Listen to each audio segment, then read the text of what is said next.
Hello everyone, today we will start next topic protest movements, विरोध आंदोलन। जैसा कि हमने इस चैप्टर में देखा है इंडस्ट्रियल रेवोल्यूशन के बारे में, औद्योगिक क्रांति के बारे में, कि इस टाइम पे नई नई मशीनें फैक्ट्रियों में आ गई थी। नई नई मशीनों के आने से जो वर्कर थे उनको फैक्ट्रियों से बाहर कर दिया गया था, क्योंकि वर्कर्स जो थे वो जितने समय में जितना काम कर पाते थे, जो मशीन थी वो उससे कम टाइम में और बहुत ज़्यादा स्पीड से काम को कर पा रही थी। तो इस वजह से जो वर्कर्स थे उनको कंपनियों से बाहर कर दिया गया, जैसा कि हमने इस चैप्टर में देखा।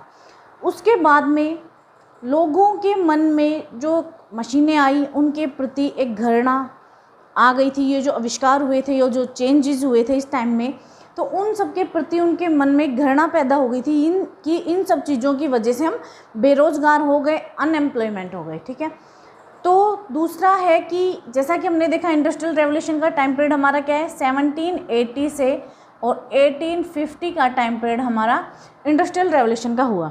सेम इसी टाइम पीरियड में फ्रेंच रेवोल्यूशन चल रहा था। ठीक है, फ्रांसीसी क्रांति हो रही थी। फ्रांसीसी क्रांति, फ्रेंच रेवोल्यूशन का टाइम पीरियड आप देखोगे 1789 से और 94 का टाइम पीरियड रहा है फ्रेंच रेवोल्यूशन का।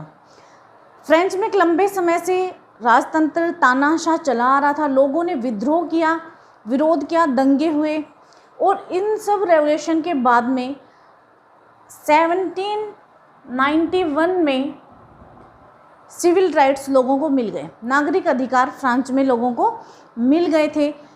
तो कहीं ना कहीं जो फ्रेंच रेवोल्यूशन था वो सक्सेसफुल रहा था। कितने समय से जो राजतंत्र चला आ रहा था तानाशाह, उसको कहीं ना कहीं ख़त्म किया जा रहा था।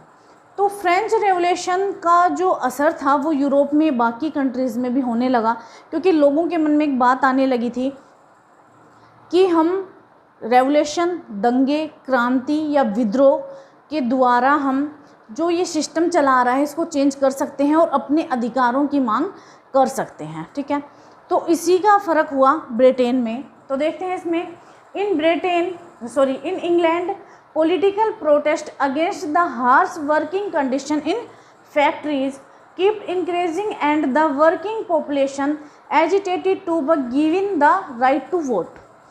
कि इंग्लैंड में जिन कंडीशन में लोग काम कर रहे थे, कठोर परिस्थितियाँ, काम करने की हार्श, कठोर वर्किंग कंडीशन जो थी, उनके विरोध में विद्रोह करना, प्लस में जो वर्किंग पॉपुलेशन थी, जो मज़दूर लोग थे या जो वर्कर्स थे, उन्होंने अपने लिए राइट टू वोट की मांग की कि उनको भी मतदान का अधिकार, वोट का अधिकार दिया जाए। और इन सब चीज़ों के लिए लोगों ने विद्रोह करना स्टार्ट कर दिया। ठीक है, नेक्स्ट है इसमें कि जब ये विद्रोह इंग्लैंड में या ब्रिटेन में स्टार्ट हुए तो गवर्नमेंट ने क्या किया है कि जब ये दंगे हुए तो गवर्नमेंट ने, सरकार ने इन दंगों को दबाना, उनको कुचलना स्टार्ट कर दिया। ठीक है, और denied people the vote of protest, कि लोगों का जो विरोध करने का अधिकार था उसको भी बैन कर दिया, उसको भी निरस्त कर दिया। ठीक है, नेक्स्ट है इसमें, England had been at war with France for a long time from 1792 to 1850, कि एक लंबे समय से इंग्लैंड और फ्रांस में युद्ध चला आ रहा था। टाइम पीरियड है जिसका 1792 से और 1850 तक, 1792 से 1815 तक इंग्लैंड और फ्रांस के बीच में आपस में युद्ध चल रहा था। और इसी युद्ध के कारण, इसी वॉर के कारण जो फ्रांस और इंग्लैंड के बीच में व्यापार बना हुआ था लंबे समय से, वो ख़त्म हो गया था पूरे तरीके से। जब व्यापार ख़त्म हुआ तो उसके बाद क्या हुआ, जो फैक्ट्रियां थी उनको शट डाउन किया गया, बंद कर दिया गया। ग्रू अनएम्प्लॉयमेंट, जो बेरोज़गारी थी वो बढ़ गई थी, और जो वस्तुओं की कीमतें थी, उनके जो प्राइस थे वो बढ़ गए थे। ठीक है, चीज़ें महंगी हो गई थी, महंगाई बढ़ने लगी थी। तो ये जो वॉर चला रहा था इसका असर भी लोगों पे देखने को मिला। जब एक आम जो जनता है, ठीक है, उसके लिए चीज़ें महंगी हो गई हैं, ठीक है, फैक्ट्रियों को बंद कर दिया गया है, काम नहीं मिल रहा है, बेरोज़गारी बढ़ रही है, तो इन सब चीज़ों से जो लोग हैं वो बहुत ज़्यादा परेशान हो गए थे। ठीक है, और इसी बीच इसी में गवर्नमेंट ने एक काम ऐसा किया कि जिसके विरोध में लोग और भी ज़्यादा दंगे करने लगे, ज़्यादा भिड़क गए। वो हुआ क्या, एक कम्बिनेशन एक्ट जुड़वा अधिनियम के नाम से गवर्नमेंट ने एक अधिनियम पास किया 1797 में। Parliament in 1795 passed to Combination Act जुड़वा अधिनियम which made it illegal to incite the people by speech or writing to hatred on contempt of the king, constitution और गवर्नमेंट की पार्लियामेंट ने संसद में 1795 में एक टू कम्बिनेशन एक्ट, दो जुड़वा अधिनियम पास किए जिनको जुड़वा अधिनियम के नाम से ही जाना जाता है। जुड़वा अधिनियम पास किया जिसमें क्या कहा गया कि कोई भी व्यक्ति स्पीच से यानी कि बोलकर और अपने राइटिंग से, अपने लेखन से सरकार को, संविधान को और किंग राजा को किसी भी प्रकार की उनका अपमान, उनको हानि, उनसे घृणा की बातें नहीं कर सकता, ठीक है, या किसी दूसरे को इसके लिए उकसा नहीं सकता। ये सब चीज़ों पर प्रतिबंध लगा दिया कि वो अपनी स्पीच और राइटिंग में ऐसा कुछ नहीं लिखेंगे जिनसे सरकार को हानि हो या सरकार का जिसमें अपमान हो, ठीक है। And band unauthorised public meeting of over 50%, और बैन कर दिया गया कि 50%, 50 से ज़्यादा लोग कहीं पर भी ऐसा कोई संगठन नहीं बना सकते, इकट्ठे नहीं हो सकते जो सरकार को ऐसा लगे कि वो सरकार का विरोध प्रदर्शन कर रहे हैं, ठीक है। लोगों की मीटिंग पे बैन कर दिया गया। लेकिन इतना सब करने के बाद भी जो लोग थे वो ओल्ड करप्शन, पुराना जो भ्रष्टाचार था उसका लगातार विरोध करते रहे। यहाँ पे जो पुराना भ्रष्टाचार है, ओल्ड करप्शन है, वो किस चीज़ के लिए यूज है? Old corruption, this term was used for privilege link to the monarchy and parliament, कि ये जो शब्द है वो कहीं ना कहीं मोनार्की जो राजतंत्र है और जो संसद है उसके लिए यूज किया जाता है। उसका जो विशेषाधिकार था, यानी कि राजाओं के पास में जो राजतंत्र चला आ रहा था उसका जो विशेषाधिकार था, या फिर संसद का जो विशेषाधिकार था, वो अपनी जो मनमानी कर रहे थे उसको ही ओल्ड करप्शन, पुराना भ्रष्टाचार कहा गया है, ठीक है। मोनार्की, राजतंत्र में तो जो हमारे मेनली जो राजा हो गए उस टाइम पे शासन कर रहे थे वो आते हैं, और पार्लियामेंट के सदस्य कौन थे, ठीक है। लैंड ओनर, जो बड़े जमींदार थे, ठीक है। मैन्युफैक्चरर, उत्पादक, ठीक है, कंपनियों के मालिक हो गए जो, एंड प्रोफेशनल, जो पेशेवर लोग थे। तो ये लोग संसद के सदस्य थे, और कहीं ना कहीं ये जो लोग थे, जो वर्किंग पॉपुलेशन थी, जो वर्कर्स थे, ये उस चीज़ के अपोज थे कि उनको राइट टू वोट का अधिकार दिया जाए, यानी कि उनको मतदान का अधिकार नहीं दिया जाना चाहिए। They were oppose to giving the working population the right to vote, कि ये जो लैंड ओनर्स थे, मैन्युफैक्चरर्स थे, जो उत्पादक थे, बड़ी बड़ी कंपनियों के मालिक थे, ये नहीं चाहते थे कि जो वर्किंग पॉपुलेशन है, जो मजदूर वर्ग है, उसको राइट टू वोट का अधिकार दिया जा सके, और इसी कारण इन्होंने इस चीज़ का विरोध किया, ठीक है। They supported the corn laws, और ये जो लोग थे इन्होंने कॉर्न लॉज को सपोर्ट किया। उसको ये चाहते थे कि जो अनाज के कानून हैं, ठीक है, उनको लागू किया जाए। और इन कानूनों में क्या था? which prevented the import of cheaper food until price the Britain had risen to a certain level, कि जो ब्रिटेन है, गवर्नमेंट है, वो बाहर से इंपोर्ट होने वाले, आयात होने वाले सस्ता जो फूड है, चीपर फूड, जो सस्ता अनाज आयात किया जा रहा है, मंगाया जा रहा है, उसको बंद कर दे, उस पर प्रतिबंध लगा दे, और जो ब्रिटेन में अनाज है उसके प्राइस, उसके जो मूल्य हैं उनकी वृद्धि की जाए, ठीक है, उनके मूल्य में एक निश्चित स्तर तक वृद्धि की जाए, ठीक है। इससे क्या हुआ कि जब बाहर से आयात होने वाले अनाज को बंद कर दिया गया, उस पर प्रतिबंध लगा दिए गए, तो लोगों के दंगे और भड़क गए, क्योंकि जो मजदूर वर्ग था वो उनके पास पहले से ही वो बेरोज़गार हो गए थे कि कंपनियों से उनको निकाला गया था। दूसरा, अब खाने के जो उनके ब्रेड और अनाज थे उन पर भी प्रतिबंध लगा दिया गया।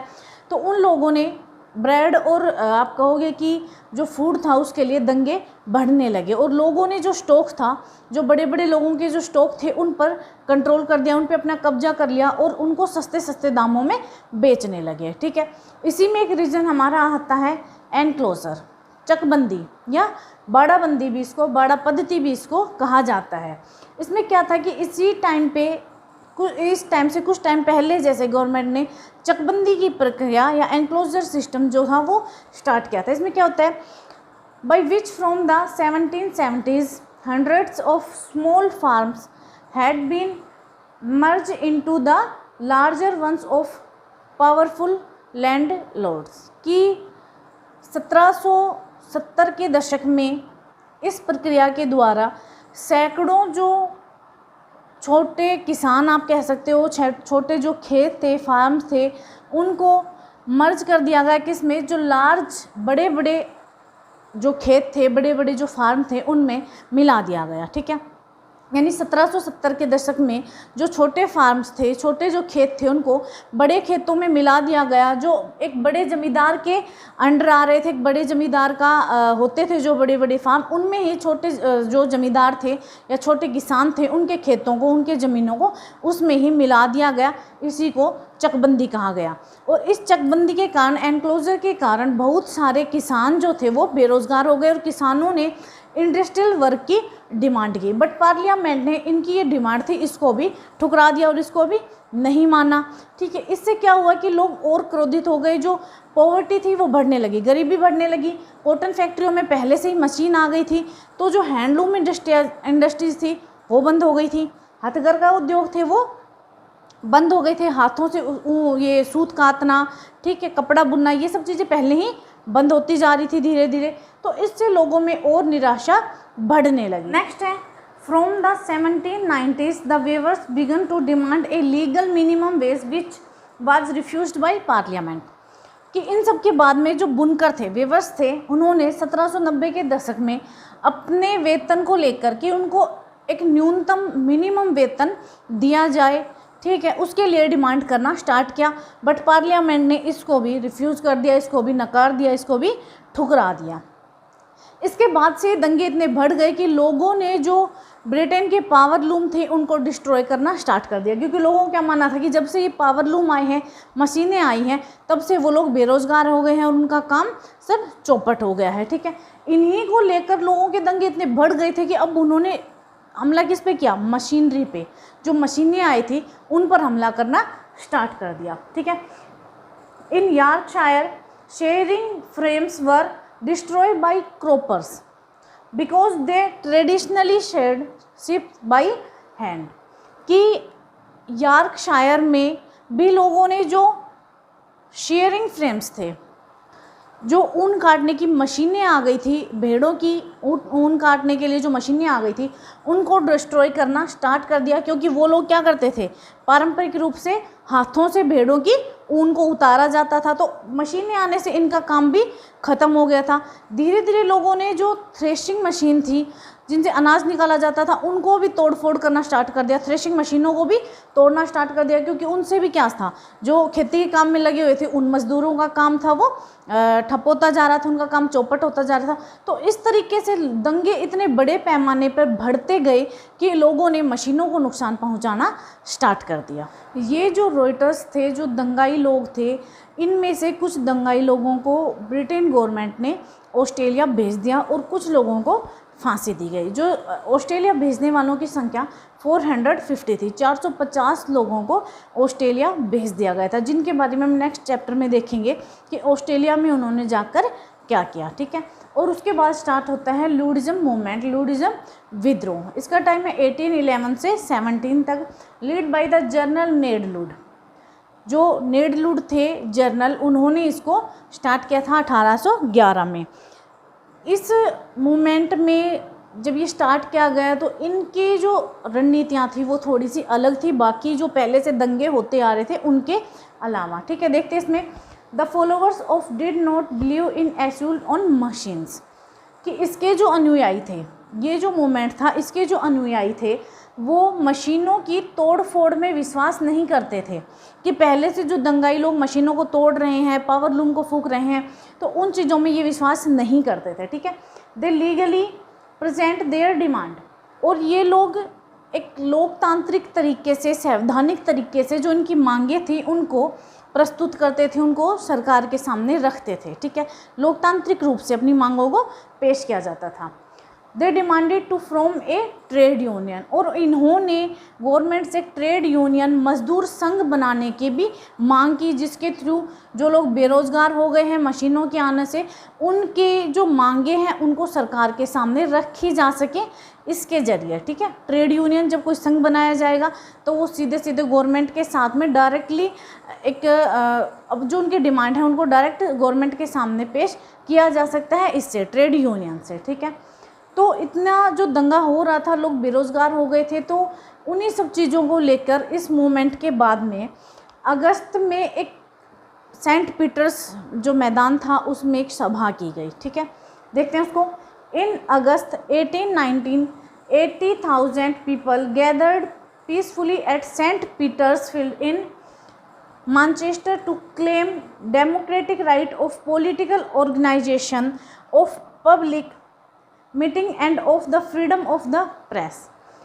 कि अगस्त में 1819 में अगस्त में 80,000 लोग इकट्ठे हुए शांतिपूर्वक, कहाँ पे, सेंट पीटर्स का जो मैदान है वहाँ पे मैनचेस्टर में, मैनचेस्टर के सेंट पीटर्स का जो मैदान है वहाँ पे इकट्ठे हुए शांतिपूर्वक तरीके से, क्या करने के लिए कि उनके जो डेमोक्रेटिक राइट हैं, लोकतांत्रिक रूप से अपने जो अधिकार हैं उनकी मांग के लिए। ठीक है, पॉलिटिकल ऑर्गेनाइजेशन, राजनीतिक संगठन बनाने के लिए, ऑफ पब्लिक मीटिंग, और जो सार्वजनिक सभाएं हैं उनको करने की डिमांड की गई कि हम सार्वजनिक सभाएं कर सकते हैं, अपने संगठन बना सकते हैं और लोकतांत्रिक अधिकार हमें दिए जाए। इनकी डिमांड करने के लिए, उनको क्लेम करने के लिए यहाँ पे लोग इकट्ठे हुए। ठीक है, end of the freedom of the press, और प्रेस की फ्रीडम, प्रेस की आज़ादी के लिए भी इन्होंने मांग की।